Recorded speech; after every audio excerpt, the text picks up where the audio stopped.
se não fosse a zoeira, não seria você. Ok, então peço o consentimento de todos os participantes para a gravação. Não havendo vozes contrárias, prosseguiremos gravando a nossa apresentação do Caio. Então, Caio, você está com a palavra. Eu vou desligar o meu microfone aqui para você poder se apresentar. Obrigado, professor. Bom dia a todos. Bom, deixa eu apresentar uma janela.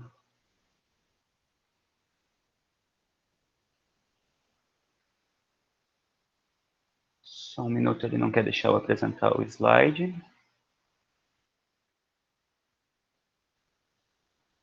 Eu vou apresentar a tela.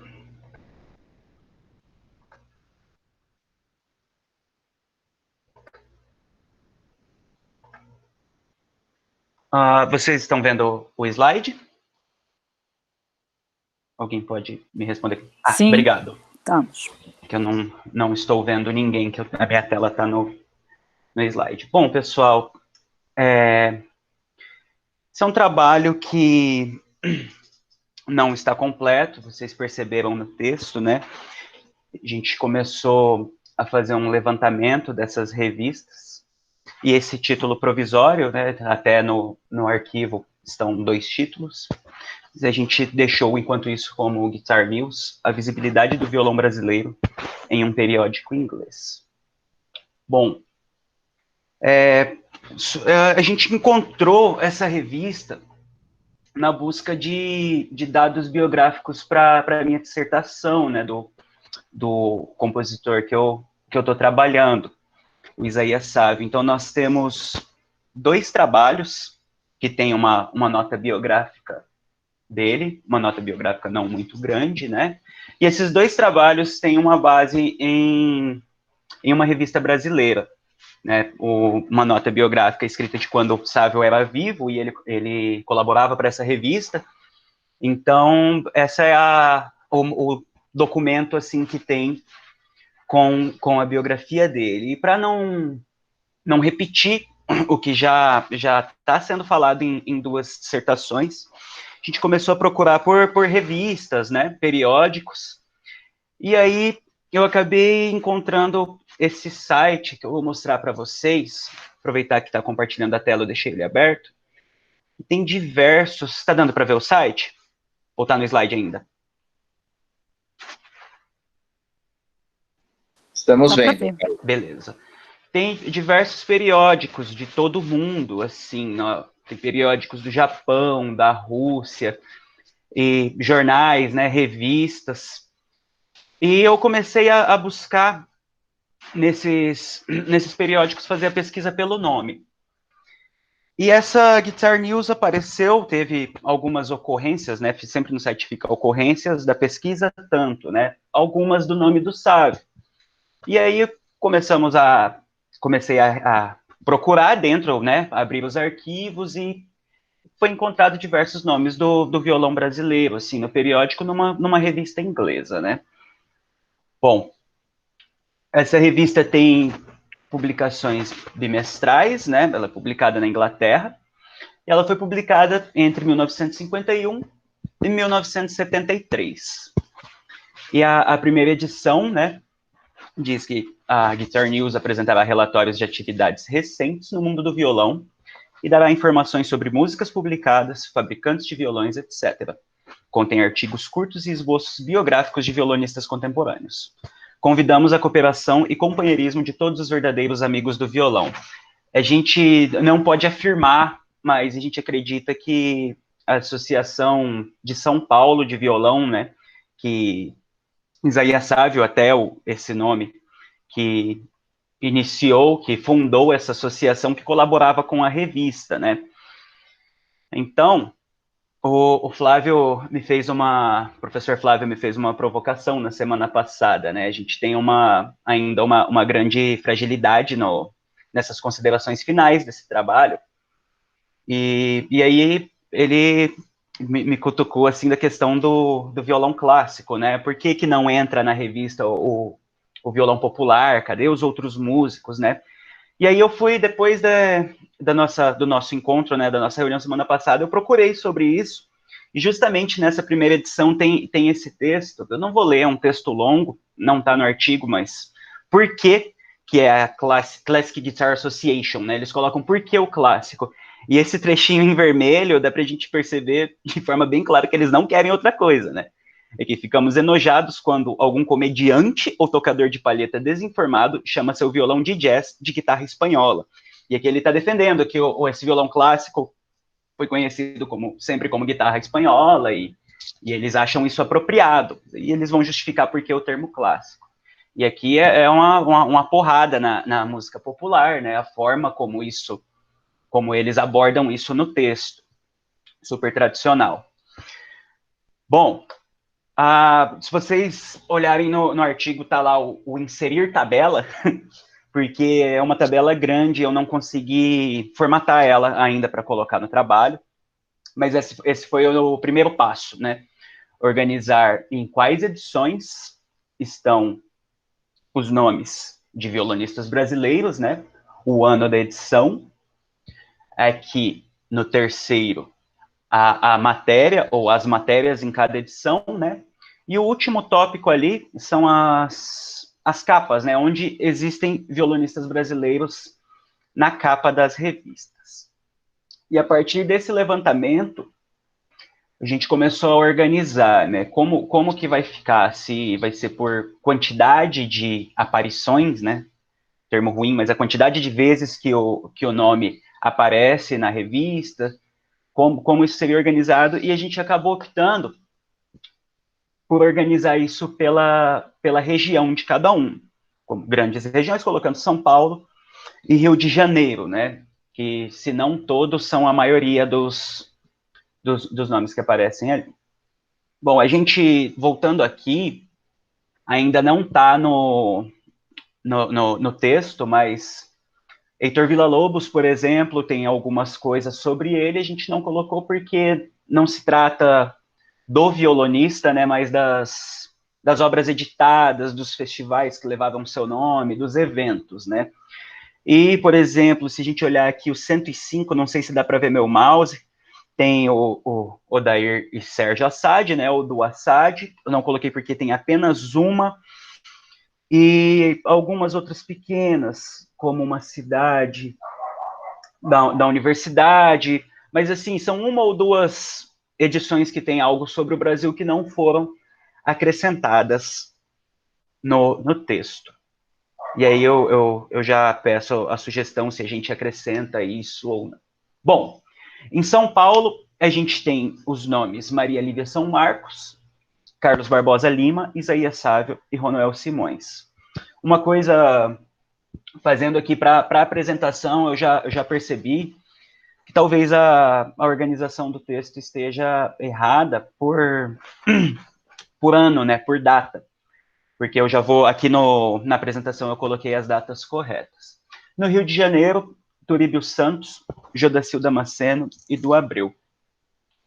Um problema que eu encontrei montando essa apresentação é como apresentar esse tipo de artigo, né, esse tipo de texto, porque eu não queria colocar as informações em 1977, tocou o repertório tal, eu ia ter que ficar lendo aqui, seria uma apresentação super cansativa. Então, eu resolvi colocar apenas as informações principais. Vejam que no texto, o primeiro nome que aparece é da Maria Lívia São Marcos, aqui eu troquei para o Ronoel, porque a primeira edição em que é citado o nome do Ronoel é de 1953. Ele foi citado em 7 edições, entre 1953 e 1972, e a contribuição, né, como aparece o nome dele, é através de notas que ele escrevia para o jornal paulista A Gazeta, e essas notas foram transcritas para a revista, que consistem em críticas de concerto, né, sobre críticas de álbuns e alguma outra revisão biográfica, nota biográfica de nomes do violão brasileiro também.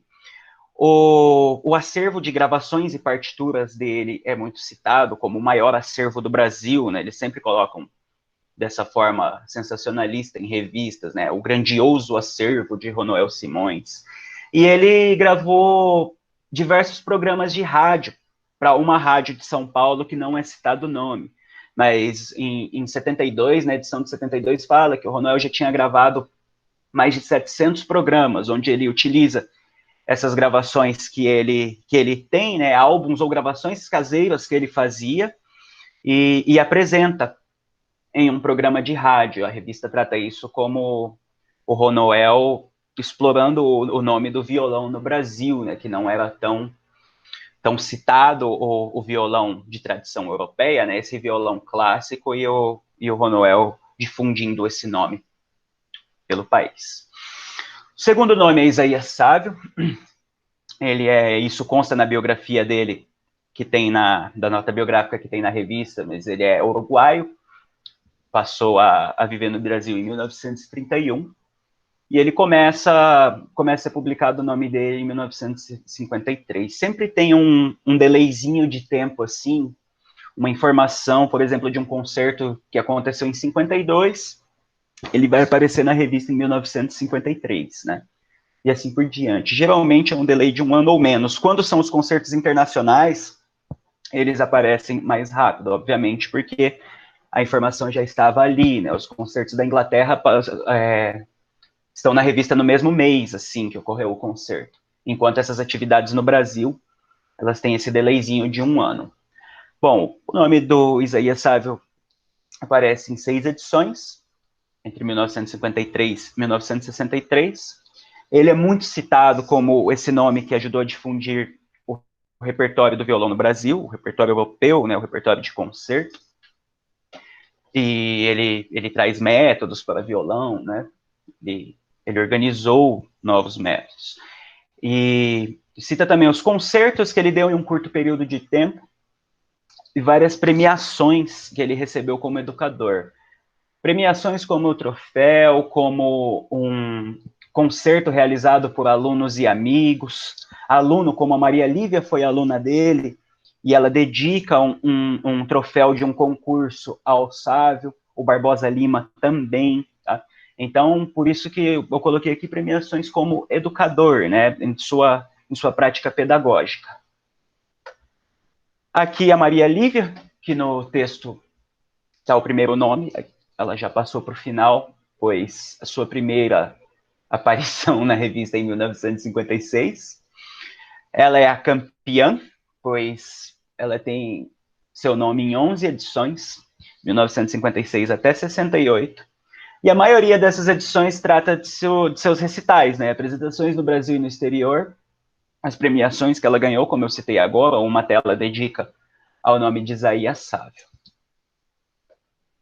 Por último, de São Paulo, né, Antônio Carlos Barbosa Lima, também aluno de Sávio, por isso até que a gente acha que existe um envolvimento da Associação Violonística de São Paulo, porque sempre os nomes estão sempre no círculo do Sávio ali, né? Mas não podemos afirmar isso porque a gente não tem isso documentado nas revistas. Então, o Barbosa Lima aparece em 6 edições, entre 1959 e 1968. O mesmo tipo de notas que a Maria Lívia apresenta, né? A partir daqui, a maioria vai ser parecido. Programas de concerto e as apresentações do intérprete no Brasil e no exterior. Bom, aqui, então, os nomes no Rio de Janeiro. Aí o professor Flávio comentou do cachorro, agora meu cachorro tá bravo ali fora. O Jodacil tem publicado seu nome em 6 edições, de 1961 até 1965. A primeira nota em que aparece o nome do Jodacil é a premiação dele em um concurso de violão, né? E depois passam a ser, nas outras 5 edições, os recitais apresentados pelo músico. Próximo nome, Turíbio Santos. No próximo nome no Rio de Janeiro, né? Em 7 edições, de 1963 até 1971. Turíbio Santos participa do do Festival Vila Lobos dentro da Semana Vila Lobos, né, em 1963 mesmo, se eu não me engano, e junto com o Jodacil Damasceno, eles dividem um recital tocando os 12 estudos e os 5 prelúdios, né, então por isso que tá ali festivais. E os concertos do intérprete também. Eu coloquei entre parênteses aqui, parágrafo solto, quero até me desculpar que depois eu estava fazendo uma segunda revisão e o último parágrafo do Turíbio ali, eu deixei uma linha solta, não finalizei, então peço desculpas.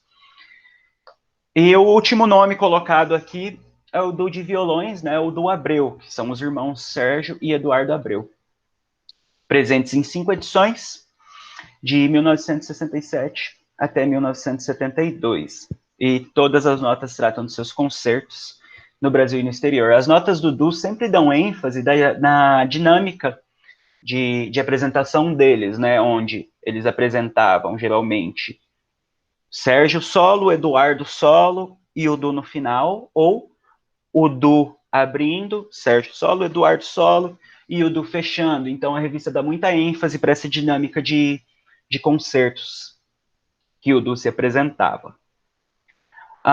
Como curiosidade, como eu falei lá atrás, os nomes que estão nas capas, né, eu trouxe algumas das capas que mostram fotos dos nossos intérpretes, né, dos intérpretes brasileiros, dos músicos brasileiros. Aqui, primeiro, a Maria Lívia São Marcos, a primeira foto com 6 anos e a segunda com 13, né, a foto pequena com 6 anos.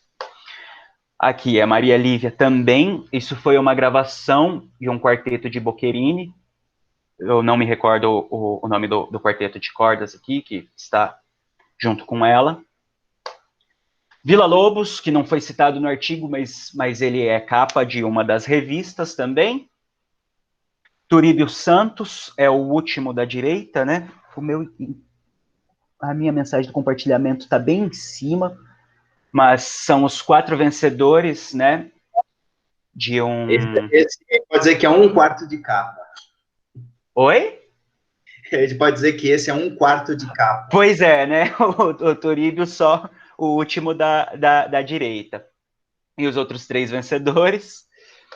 E aqui os irmãos Abreu, né? Bem novos, na edição de 1968. A última edição, aí para o Turíbio não ficar só como um quarto, né? Aqui uma capa toda para ele, né? É o Turíbio Santos também.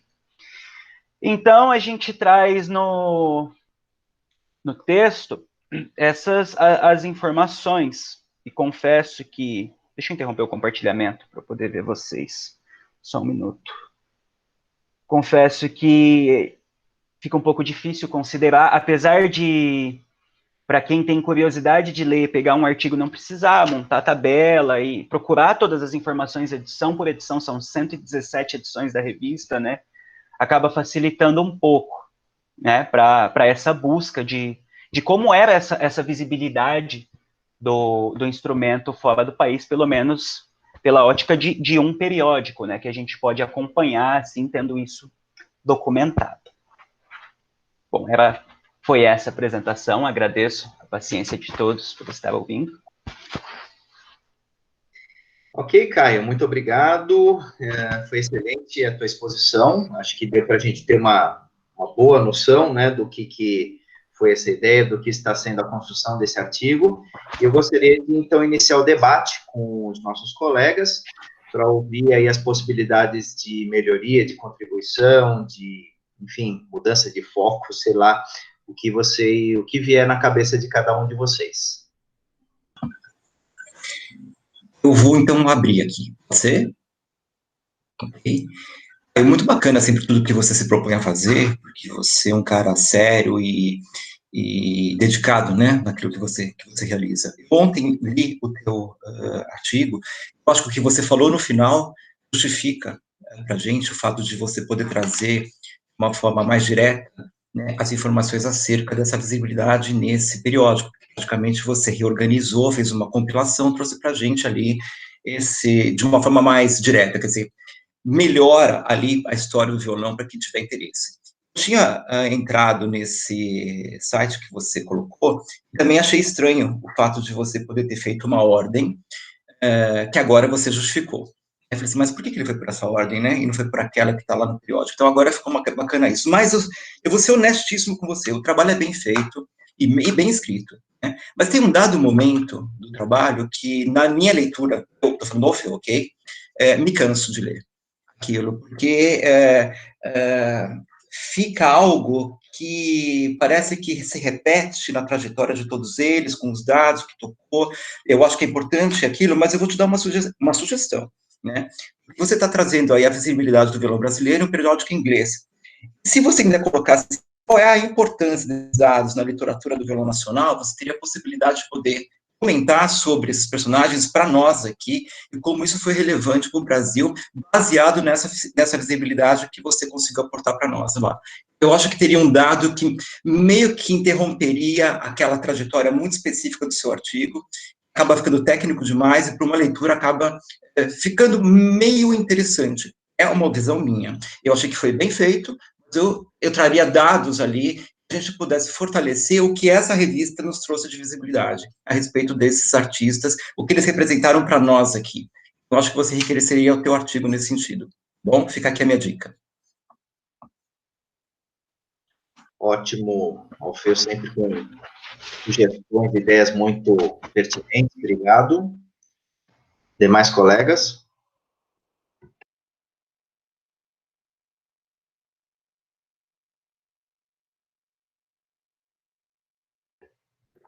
Flávio, eu adorei a exposição também, quero parabenizar pela ideia. A minha pergunta na verdade, é com relação ao periódico em si. Ele não é um periódico científico, nos termos que a gente utiliza modernamente na academia. Ele é uma revista sobre violão, da mesma maneira como a revista Estrade fala sobre o mundo do violino, dos instrumentos de corda friccionada, desde 1890. Eu usei muita coisa, muitos artigos da Estrade, tanto na minha dissertação quanto na minha tese. E, às vezes, eu me pergunto até que ponto a gente deveria fazer isso, visto que não é uma publicação científica. Eu fico sempre um pouco na corda bamba quando eu cito a Estrade. E já que vocês trazem esse periódico muito semelhante, eu queria sugerir uma discussão com relação a isso, quer dizer, até que ponto nós podemos e em que ponto talvez nós não devamos utilizar informações de uma revista que não é estritamente científica. Posso... É uma dúvida que eu tenho e que eu tô colocando, na verdade, para todo mundo, né? Confesso que você me pegou de sopetão aí nessa consideração, mas que ela é absolutamente relevante aí para o que a gente está fazendo, né? Paulo, eu acredito que até as sugestões, né, as novas sugestões que eu vou agora apresentar para o Caio, para ver se a gente apimenta um pouco esse artigo, no sentido eu acho que tem uma importância histórica nesse processo, tá? Inclusive a Estrade, né, que ela ainda está em circulação, né, desde 1890, tem 130 anos, né, de história, então, isso no mínimo você tem um reflexo de quais são as ideias que estão circulando dentro do nosso ambiente, né, do nosso ambiente não acadêmico, mas nosso ambiente de práticas interpretativas e prática musical. Então, só por isso eu acho que existe uma relevância, assim, acadêmica, né, no sentido de você ter a possibilidade de ter um raio-x, você ter um diagnóstico de como que é o pensamento de uma época, pelo menos na cabeça dos editores, dos colaboradores desses periódicos, tá? Então, acho que tem esse interesse, né, de um retrato, assim, de épocas, né, você pode, inclusive, com a Estrade, né, a gente aqui, com a Guitar News, a gente tem um espaço de tempo muito pequeno, né, são 2 décadas e dá para a gente, efetivamente, marcar uma época, né, do pensamento do violão, né, do pensamento centro-europeu, da visão deles do instrumento em relação ao resto do mundo. Mas eu acho que sim, acho que tem uma relevância aí nesse sentido, e até mesmo eu não veria problema algum de quando você quiser, numa pesquisa acadêmica, destacar algum ponto, por exemplo, esse relato preconceituoso em relação ao que é o violão clássico, ele já tem um interesse acadêmico aí dentro, entendeu? Isso reflete um zeitgeist, entendeu? Que dá para a gente desdobrar em reflexões e dá para a gente, né, poder ver o processo de uma cadeia de transmissão, assim, né, de influências e de pensamento, né? Acho que isso, nesse sentido, é importante. É a minha visão. E eu fiz a pergunta quando, na verdade, eu enxergo exatamente da mesma forma. Como eu falei... desculpa, deixa eu ligar aqui, né? Quando eu cito... no fundo, a gente sabe que a pesquisa científica acadêmica na área de música, ela é um fenômeno relativamente recente, no sentido de profusão de artigos realmente com pesquisa, com rigor científico, estava me faltando a expressão, né? E a gente acaba tendo que apelar para essas revistas especializadas, mas que não eram e nem nunca pretenderam ser científicas. Eu fiz a pergunta mesmo para colher mais opiniões favoráveis, porque eu sinto necessidade disso, né? E como pesquisador, eu acho que às vezes não há outro caminho. Inclusive, para minha sorte, no meio do meu mestrado, a Strade, por algum tempo, ela disponibilizou todo o seu catálogo em PDF, num formato horroroso, porque você só conseguia baixar uma página de cada vez, se você pagasse um valor mensal ou anual. E eu paguei um valor mensal relativamente alto, e eu baixei milhares de páginas de assuntos que me pareciam interessantes. E é um arquivo que eu tenho, que tem artigos tem artigos da virada do século XIX para o XX lá, né? Porque é impressionante, o Marcelo, meus 3 orientandos estão aí, que lindo, né? Eu tinha me dado conta disso, mas enfim, os três estão aqui hoje. O Marcelo, a gente está pesquisando sobre um determinado compositor de material didático para violino, concertos, obras, muito relevante na nossa prática pedagógica, e não existem informações sobre esse desgraçado em lugar nenhum. Desculpem a brincadeira de chamar o cara de desgraçado, tadinho, já morreu 100 anos. Não existem informações sobre ele. O Marcelo desentocou dissertações de mestrado de diversos países, pelo mundo inteiro, dizendo não existem informações sobre o cara é um fantasma, entendeu? Mas provavelmente alguma revista Strade terá falado dele quando ele morreu, mas a gente não tem acesso a essa informação porque essa área, o Strade Archive, ela não está mais disponível. Ela ficou disponível por alguns meses e, por sorte, eu peguei essa janela, paguei uma pequena fortuna e baixei um monte de coisa, mas agora eu vejo que eu devia ter pesquisado muito mais, sabe? E aí eu fico me perguntando com relação a isso, o quanto a gente pode usar, o quanto é relevante para uma situação como essa, um dado biográfico, dados biográficos de gente importante, é fundamental uma revista como essa. Bom dia, Paulo. Desculpa só se eu faço um parênteses, eu acho que... Não, fica à vontade. Enquanto pesquisador, acho que a gente, toda informação é relevante, né? Então, acho que nesse periódico aqui tem informações preciosíssimas, né? Então, acho que essa questão justamente como nesse período ainda não existiam periódicos de cunho científico, toda informação que para a gente hoje é relevante, né, como pesquisador, né?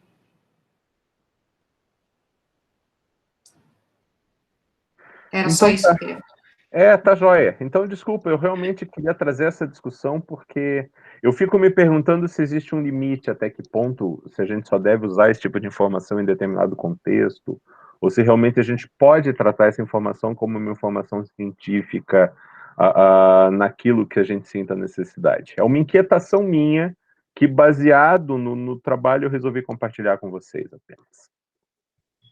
Eu tive uma professora na Unesp, de metodologia, excelente, a Dorothea Kerr, e ela dizia que tudo vale numa pesquisa, assim, revista, espólio, recibos, qualquer coisa numa pesquisa acadêmica é importante. A gente não deve desconsiderar nenhuma possibilidade, assim, de extrair informações. Então, nesse sentido, mais alguma contribuição? Questão, dúvidas? Bom, como impera o silêncio, gostaria, então, de novamente parabenizar o Caio pela exposição, tá? Eu gostaria de trazer, assim, 3 questões, assim, que eu acho que vão, de certa forma, trazer um interesse maior. Eu concordo com a crítica do Alfeu, em tanto que quando nós fizemos nosso último atendimento, chegou um determinado momento que eu falei para você, Caio, eu não aguento mais, está muito chato esse negócio, vamos... Então, a gente teria que encontrar uma forma de repente, a gente trazer algumas informações que são muito importantes e as outras a gente mencionar, assim, meio que de forma meio pulverizada, tá?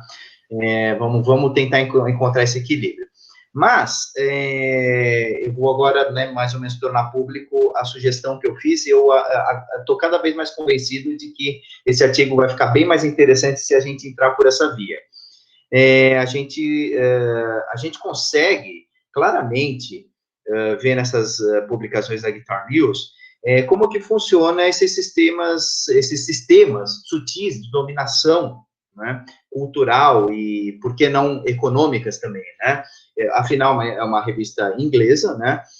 E aí nós estamos falando dentro do âmbito da ideologia, no aspecto estrito sensu mesmo, né? Então, primeiro, como se articula esse pensamento centro-europeu em relação, né, às suas, entre aspas, colônias culturais, né? Brasil sendo uma delas, né? O que faz um violonista brasileiro ser levado à categoria, né, e ter a honra, né, ter o privilégio de ser capa de uma revista dessa, entendeu? Segundo aspecto, você não trouxe aqui, mas a gente viu quando tem aquela capa da Maria Lívia, né, The Baby Girl Grows Up, né, finalmente a menininha cresce, né, a questão da misoginia, né, que é uma questão que eu acho que, dentro da história da música, é uma questão muito pouco explorada e extremamente interessante, né, porque que as mulheres, a gente sabe o porquê, né, mas como que se deu esse processo das mulheres, as compositoras, as performers, né, elas serem, né, ou colocadas dentro de uma caixinha, né, dentro de um nicho, ou simplesmente excluídas do processo, tá certo? E aí, eu não sei se a Maria Lívia em si, né, como ela participa de redes sociais, eu não sei se ela estaria disposta a comentar isso. Eu vi uma live dela recentemente, ela é uma pessoa difícil, muito difícil, mas muito difícil. Eu vi uma live dela recentemente, que alguém perguntou alguma coisa de política, ela deu um piti, ela falou, eu me recuso a falar de política, ela é bolsonarista, né, todo mundo sabe disso, mas eu me recuso a falar de política, para mim, a coisa mais importante do mundo é o violão, então vamos parar com essa história já. Foi assim que ela terminou a pergunta sobre posição política, né? Então, mas enfim, não custa, né? Não custa a gente fazer uma tentativa, né? Nem que seja para falar, não estou interessado em falar nisso, acho que as mulheres estão muito bem na música e é isso aí, né? Professor, rapidinho, uma colega minha tentou contato com ela para escrever alguma coisa que o nome dela nem respondeu, assim, em redes sociais, não houve resposta. Ela é assim. E terceiro, né, quer dizer, por que só São Paulo e Rio, né? A gente sabe também a resposta, né? São os ambientes de dominação econômica brasileiros, né? Mas eu acho que essas 3 questões, elas podem, pelo menos nas considerações finais, serem, não sei, talvez tangenciadas, né? Ou você abrir um subtópico mesmo, né? Fazendo uma análise crítica. Acho que uma análise crítica, ela vem bem a calhar, ela é uma tendência não só forte, né, academicamente dizendo, já há algumas décadas, né, mas ela é relevante, acho que é para isso que a gente, né, está sendo pago, e para isso que vocês estão estudando com a gente, tá? Então, nesse sentido, eu acho que são 3 questões que eu gostaria de sugerir para que a gente, enfim, mesmo que for para arrumar inimigos, a vida é feita disso, não tem como a gente escapar, né? Ok? Então, são essas as minhas sugestões. Obrigado, professor, obrigado, professores, e o pessoal que contribuiu. A fala do professor Alfeu me incomodou escrevendo também, que chega num ponto, meu Deus, eu estou repetindo informação só aqui, não acontece nada novo, isso está super chato, né? E eu li um livro com direcionamento parecido um tempo atrás, eu não consegui terminar justamente por isso, né? Porque aquilo se torna muito repetitivo, falei, não, eu não quero que o trabalho seja assim, né? Que a pessoa chega no meio e fala, não, isso daqui já se tornou repetitivo demais e não quero mais ler. E sobre o que o professor Paulo falou, é uma inquietação que eu tenho com essa questão biográfica mesmo, professor, que você falou de não achar a pessoa em lugar nenhum, né? E o do Sávio a gente achou em vários jornais do Brasil, assim, abordando outras coisas que não estão ainda publicadas, né, na biografia dele. Então, eu achei válido por causa desses pontos também. Mas brigadão, pessoal. É isso aí. Eu vou terminar só pegando o teu gancho, né? Nunca se esqueça de uma coisa. Toque para você e escreva para você. Se você achar interessante o que você está fazendo, consequentemente você vai ter um resultado bacana. Se você que escreveu sentiu isso, um reflexo, somente isso. Fica sempre ligado, né, na maneira como você responde aquilo que você realiza. Se você trabalhar bem, achar que você trabalhou bem, você está no lugar certo. Se você tiver em dúvida, questiona.